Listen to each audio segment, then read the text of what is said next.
Well, good afternoon, everyone. Thank you for joining us on KREM 2 News First at 4. I'm Tom Sherry. We start tonight with breaking news. The Sun Bowl might have found a new opponent for the Cougars to play on Friday. You may remember that yesterday, the Miami Hurricanes announced that they would not be playing in the Sun Bowl against our Cougars. That happened just hours after the Cougs landed in El Paso ahead of that game. Brenna Green right here right now joining us with more about we know tonight. What do we know tonight? Who will they be playing?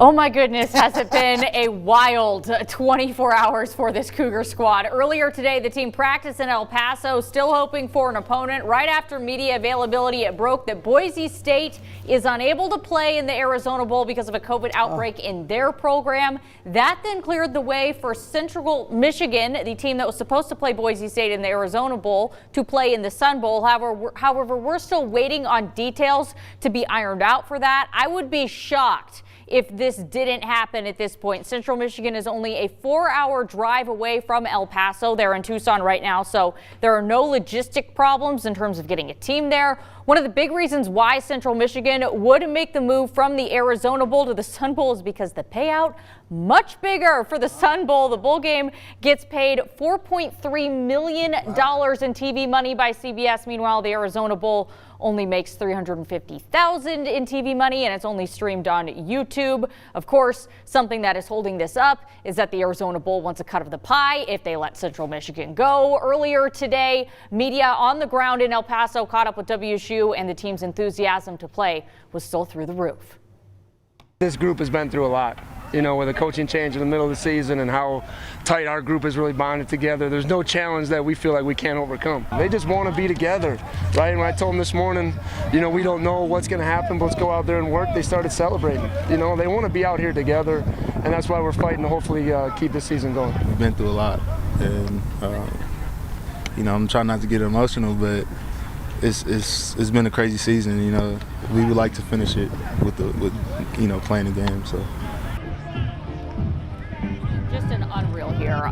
We will see how this all plays out and keep you updated. I would expect we will have something in the 5 or 6 o'clock shows. I expect for something to happen tonight with this. We thought we were getting back to normal. We thought we were getting close to it, and then here we go again. It feels like the bottom has just fallen out on college sports. I got a text before I came on here saying, do you think we're going to be covering games in person for the next 3 weeks at all? I mean, that's where we're at.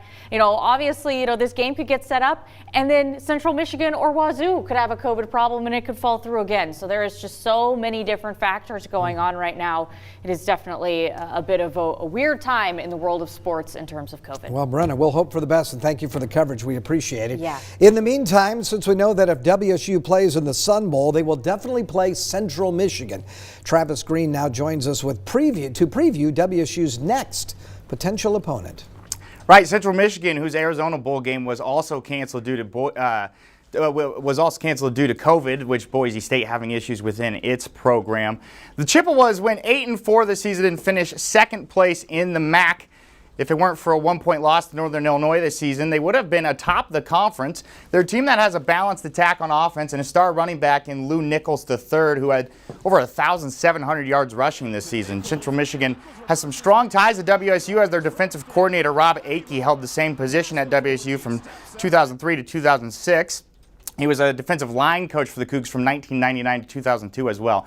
He also was the head coach at Idaho from 2007 to 2012, and also worth noting, the Chippewas head coach Jim McElwain has faced the Cougs in a bowl game before.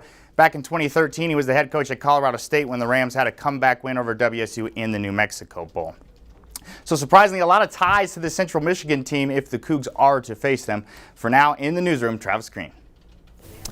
We'll keep it here on KREM 2 and KREM.com for the latest on the Cougs and the Sun Bowl. If the Sun Bowl is played, it will be played right here on KREM 2. That will all happen this Friday morning at 9 a.m. We'll be sure to bring you the very latest. Our other big story we are tracking tonight, a dramatic drop in temperatures for the inland Northwest is forecast over this week. While other parts of the country are experiencing unseasonably warm weather, here in the inland Northwest, it will be colder than we've seen in years. Highs are going to be in the single digits and the low teens, and that can be dangerous, not just for you, but also for your home, your animals, and the roadways. We'll get back to that in just a minute. First, let's get a forecast when the coldest temperatures are expected to arrive with meteorologist Michelle Boss. We're possibly going to see the coldest temperatures of the season Wednesday morning when skies clear out. But even now, it's already very cold out there. The snow is starting to wind down. We're really taking the focus away from snow now to those cold temperatures and those bitter cold wind chills as we take a look at satellite and radar. Still seeing a few flurries here and there from Spokane into North Idaho, but seeing some clearing skies out to the west. So, hey, they're getting sunshine. That's going to warm things up, right? No, not at all. Temperatures right now, 1 degree in Omak. Man, it was brutal there yesterday, 40-mile-an-hour winds, 24 degrees below zero wind chills. A little bit better out there right now, but 11 in Moses Lake, 11 in Ritzville. Temperatures in the teens right now in Spokane and Coeur d'Alene. We do have a little bit of a breeze, and that's certainly putting an extra bite into the air. Here's a look at what the feels like temperatures are. The wind chill 4 above zero in Spokane, but 3 below in Kettle Falls, 20 below in Omak, and it feels like it's only 2 degrees in Moses Lake. We're looking at cloudy skies for the rest of the evening. A flurry here and there, but otherwise not much on the snow front. Temperatures going down to around 10 degrees later this evening. We're looking to dip down to the single digits tonight. Similar highs tomorrow in the teens. Wednesday, depending on when we clear out, we could see temperatures below zero, putting a low of 0 for right now with a high of 10. And snow returns to the area, light snow at least, on Thursday with highs again in the teens. Thank you very much, Michelle. Well, the cold weather has local plumbers bracing for a surge of calls. Water pipes that aren't maintained, well, they can freeze and burst. That's messy and it is expensive. KREM 2's Kyle Simchuk explains what you need to watch for and how to protect your home.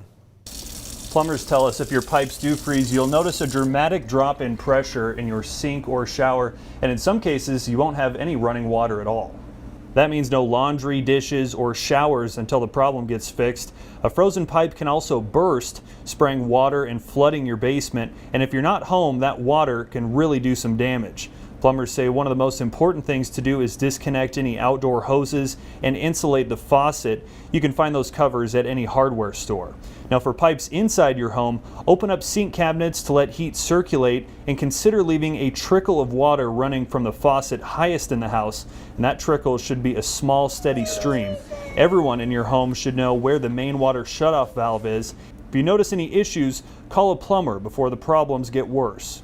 If the basement is finished, you don't know what's going on until the damage is done. It ruins the sheetrock, the framing, the flooring, grandma's piano. Anything that's down in that area is going to be ruined.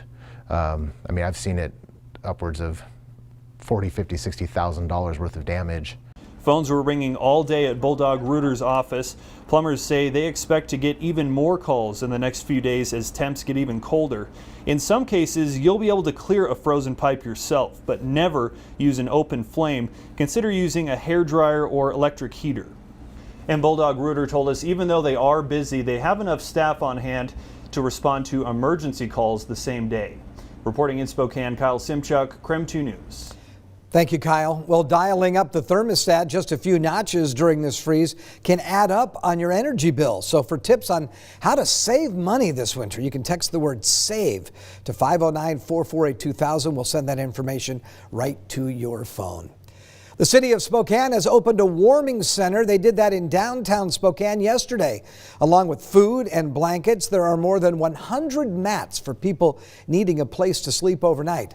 One of the most vulnerable groups of people during this Arctic freeze are people who are experiencing housing insecurity.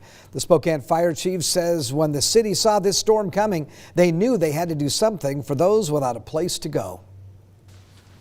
That environment is unsustainable for life. We know that we lose people when they try to weather this out. So it's important for us to make contact with them and offer them a safer option. Our crews will be going out and making contact with these people in the areas where we know they are staying or where they typically stay, and then offering the shelter.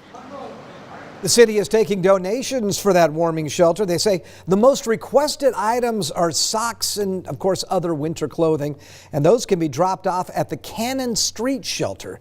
The warming center will be open through January 2nd for anyone who needs a warm place to stay. The west side of the state is also getting hit by this intense winter weather. Snow began falling on Christmas in Seattle, an event that has only happened 3 times in the last 50 years and only once in the last 12 years. The snow has continued to fall in the Seattle and Tacoma area, and freezing temperatures have caused dangerous road conditions. You can see that right there. The Seattle mayor has advised people to stay off the roadway as much as possible.